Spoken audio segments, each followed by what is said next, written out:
Hello, welcome to the IGF studio. I'm Mark Barton. Fantastic to be joining you for this hour, The World Uncut with Mark Barton. Opportunities in a conflicted world. Yes, we are streaming live across the world today via, in Dubai, the Taj Exotica, via, of course, our media partners. If you want to do the social thing, hashtag IGFUAE, and if you want to tweet or use whatever handle you fancy at IGF Updates to tell the world about this hour, this wonderful hour, The World Uncut with me, opportunities in a conflicted world. We're going to start off with democratizing global supply.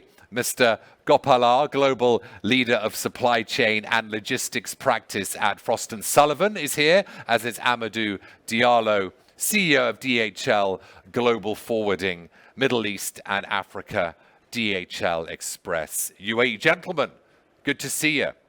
Let's start with the simple stuff, shall we, Gopal? What does it mean, democratizing the global supply chain? Break it down for us. Yep. Thanks, Mark. Good to see you, Amadou. So essentially what democratizing the supply chain means is to ensure that the supply chain services, tools, technology, and data is available to increasingly a lot more companies, not just the large corporations. This is essentially what democratization is all about.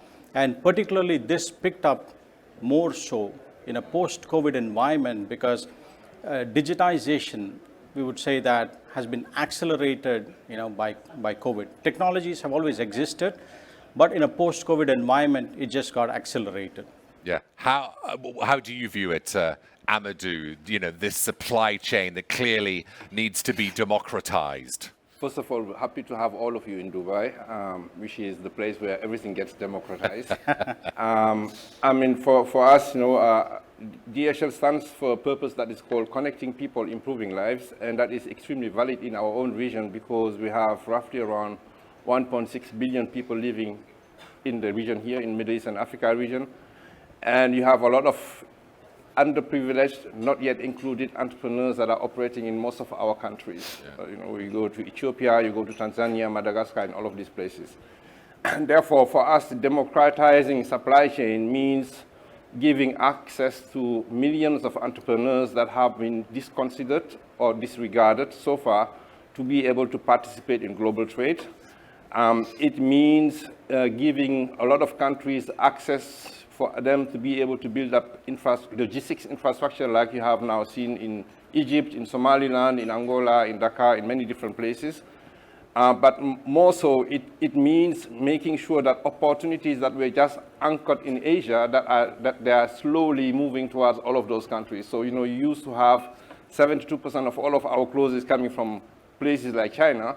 And China being closed for a long time means that there are opportunities for entrepreneurs that are in the fashion industry in India, but also here in the Gulf, in Egypt, in Madagascar, in Mauritius, in many different places in Togo, to be able to subset and replace those suppliers and participate into global trade. So democratizing supply chain means including much more people into making the world a better place. Inclusivity. So it seems to be availability, accessibility, inclusivity as well. So let's Gopal, talk about the disruptions that led to the need to democratize it. So we understand now what democratizing it means, but what were the disruptions? You touched on COVID-19 that led to this need to democratize it. I think fundamentally, I think COVID has had a significant impact. Right, number one. Technologies have always existed, but the acceleration of those technologies and the availability of those technologies spread to a lot more of the medium and small enterprises in a post-COVID environment. Like Amadou was mentioning, the accessibility started increasing because also the ecosystem started favoring not just the large companies, but also the medium and small companies, because what if the large companies fall, right? Medium and small companies are critical for the economic growth. They're the lifeblood of every economy, aren't Exactly, because if you look at most emerging economies, at least about 98% of the number of establishments is SMEs. So that's very essential. So now the ecosystem started developing in terms of investors, in terms of the country, the technology. So I would say the three things. One is the pandemic was an accelerator. Yeah. Second was the technology, availability of the technology. And the third is in terms of the ecosystem, which is the government, the funding. So these three, I would say, have been the main triggers for the disruption. Are there any other triggers that weren't touched on there, Amadou? So pandemic, tech, and ecosystem. So I think that first of all, it starts with the envy and passion of a lot of young people that are living in our region. So you have a lot of young entrepreneurs. So today I'm dressed up, unlike both of you, I'm dressed up from Calcutta, from young entrepreneurs that are based in Calcutta. I wish I was wearing that. Well, you this don't is have restrictive. We can connect you with our e-commerce division. And the second thing besides the digitization is really the development of e-commerce. So being able to have access to technology platforms so that you can provide solutions and services that is accessible to everybody across the globe is an opportunity of people that are entrepreneurs in our small countries to make a buck. It is an opportunity for us as logistics companies to start providing services to future entrepreneurs that will become larger MNCs, we hope so. And thirdly, it is giving really access to people that are sitting in places like Rio or sitting in Germany, giving them access to solutions and products that are produced out of markets which they never touched before.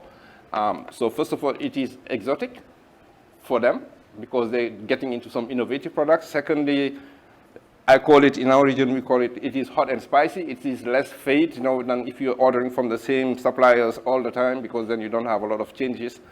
And lastly, it's more colorful because it makes life much more enjoyable, because then you're really providing and buying solutions from young entrepreneurs that are based in Rwanda, young entrepreneurs that are based in Mauritius or in Zimbabwe, that you would never face before because they didn't have the access to technology. So the technology and e-commerce solutions that are provided are making sure that all of these customers have access. Secondly, you have fintech that has been developing pretty well. So we have, in Africa, we have roughly around 5,200 fintech companies that have emerged. And with the digital payments, payment and transfer of money become less complicated. That means that we're really simplifying the world. And that has emerged out of the challenges of some countries being closed because they were afraid. Some other countries being super closed because they are in political conflict. And a lot of young entrepreneurs who are hungry and passionate opening the window and getting through it. Yep. It's interesting you touch on fintech. We did a panel yesterday called Has Fintech reached a saturation point? It's a bit of a touchy topic, isn't it? It's meant to, engender discussion. It's interesting though, looking at different markets, especially developed and developing. How would you answer that? So I think that for people of our generation that have been going to the bank office and then talking to some bank officers and then having these nice conversations, it is still like something that we have in our DNA. If I take the new generation, they don't care about going to any office of a bank. So they have really the smart tools that they're utilizing, and the easier access they get, the better the transaction they have. And if the customer experience is given, then they don't need to create all the banking facilities and infrastructure that used to exist before. So if you go in my country, in Senegal, you go in some villages, they have never seen a bank in their life, and they will not need it because they have just leapfrogged, Yeah. So the bank is in the smart device that they're utilizing. Who are you supporting in the World Cup? Now that I'm supporting Morocco. Yeah. I'm supporting Morocco, the Lions of the Atlas, and we will beat the French. We love France, but we will beat the French and then visit the country. There's an audience, by the way. We've woken them up. Root for Morocco. Yeah, so in Morocco is going to beat France. You're feeling good? So I can tell you, Morocco started beating France when they started implementing the automotive platform in Tangier Met. Now 600,000 cars that are French branded are produced in Morocco. Yeah. Secondly, the port of Tangier is the fastest growing port in our entire region. Because we have infrastructure, and they are now going to be providing solutions to all the West African countries so that we can have access to affordable cars, access to affordable energy, and be able to participate in global trade. So, root for Morocco. How are you feeling, Gopal? Is it Morocco? Is it France? Who's going to take this World Cup trophy? Or Argentina? Yeah. I think I'll support Amadou here on this one. Yeah, you should. Because it's better so, because otherwise we'll be fighting, bro. There is a lot of keen interest to look at one of the Arab countries Yes. come up to the top. So that's a very interesting phenomenon. The fact that it's happening in the region. Yeah. So yeah, let's see. I just want to go back, Mark, on the point that you mentioned about the fintech saturation. Yes. Looking at the kind of growth and the fact that a lot of SMEs are just into the game, like whether it is Asia Pacific or the Middle East or even Africa for that matter, I would say that the fintech, the penetration still opportunities exist from a developing markets perspective. So probably in the developed markets, you may probably see those as, hitting a little bit of a saturation level. But reality is there is a huge market opportunity in the developing world, Middle East, Africa, Asia Pacific, and so on. So I would say it is still in a very early stage as far as fintech is concerned. So what's next? Let's look to the future. We've talked about democratizing the supply chain. We've talked about the disruptions that led to the need to democratizing it. And we've talked about why Morocco is going to win the World Cup. Where is all this leading, Amadou? Well, so when we talked about fintech, and it is really about including a lot of people that were excluded of the banking system to be participating in a banking system that is, supported by technology. Similarly, you have still around 500 to 600 million people who don't have access to affordable energy. Yeah. And there's infrastructure that is being put in place so that they have access to affordable energy. And affordable energy means competitivity in terms of being able to have industrial platforms in many of our countries in the region here. So that is something that is happening as a big trend. And lastly, if you have affordable energy and we have well-educated young people who have access to information, then it gives them an opportunity to be eager to compete. It gives them an opportunity to be eager to create platforms of jobs. We have still over 700 million people who need to access to all those platforms. And it will give the world a diversified approach as to where they want to source, what they want to source in a more sustainable way. And for me and my continent, it means that all of my 1.4 billion people that are living there from Morocco down to South Africa and Zimbabwe, that will have a much better life in the future. And so that's really a bright future for us. So we look at it as a challenge, if you look at it from Europe. But I look at it as an opportunity because even the European will have a lot of customers that they can then service. And I hope that they would also join the fintech instead of sitting in these old-styled, outrooted, grey-haired processes that are not really relevant anymore. Yes, well said. Gopal, what do you think? Yep. Where is all this leading? So, Mark, if you see today's innovation, specifically from a supply chain perspective, there are a lot of pockets, and quite a few innovations are very centric from a region or a geographic perspective, whether it is within India or within UAE or within Saudi.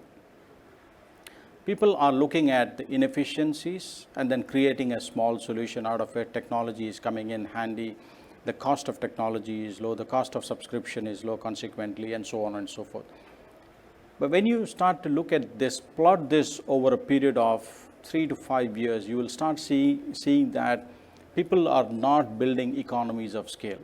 One of the fundamental points about the logistics business is that you need economies of scale to be profitable. So you would actually notice that over the next maybe 3 to 5 years, you would see that the solutions of homogeneous nature needs to come together so that they are not small anymore. So that's why you will actually see that in this democratization, this is a path which leads to more of a M&A kind of a perspective where homogeneous solutions will be coming together, and you will see these services being, added on. Like I say, whether it is fintech, whether it is e-commerce, whether it is last mile delivery, things would come together and they may actually take on a larger existing service provider who's a brick and mortar player. So this is something that you can foresee probably in the next 5 years. Economies of scale, do you see the same thing, Amadou? I think that, so if you want to work in a connected world, because it's all about collaboration right now. So it's true that we have a lot of innovation that are happening in many different places. We just opened an innovation center here in Dubai South. And we believe that, with the power of imagination and with the accelerated education that we have in our market, there are real opportunities to diversify the service and product offering in the globe. There are real opportunities to be able to feed the 8 billion people that exist in the globe. We should not forget that the most arable places are in our region. Yep. And there are more opportunities to experience leapfrogging and technologies, because if you see what is happening in Dubai, what is happening in Qatar, what is happening in Riyadh, you go in Tangier, you go in South Africa, in Dhaka, in Cairo, so you see there are a lot of changes that are happening, and I can only invite you to go and visit Rwanda to see the tech hub that is put in place there, to see that the gravity, the center of gravity of the planet is going back to where it used to be. It's going back to Africa. Amadou, Gopal, what a fantastic start to this wonderful hour, The World Uncut with me, Mark Barton. Opportunities in a conflicted world. Up next, we've got I2U2, new alignment for new opportunities. We'll see you in just a second.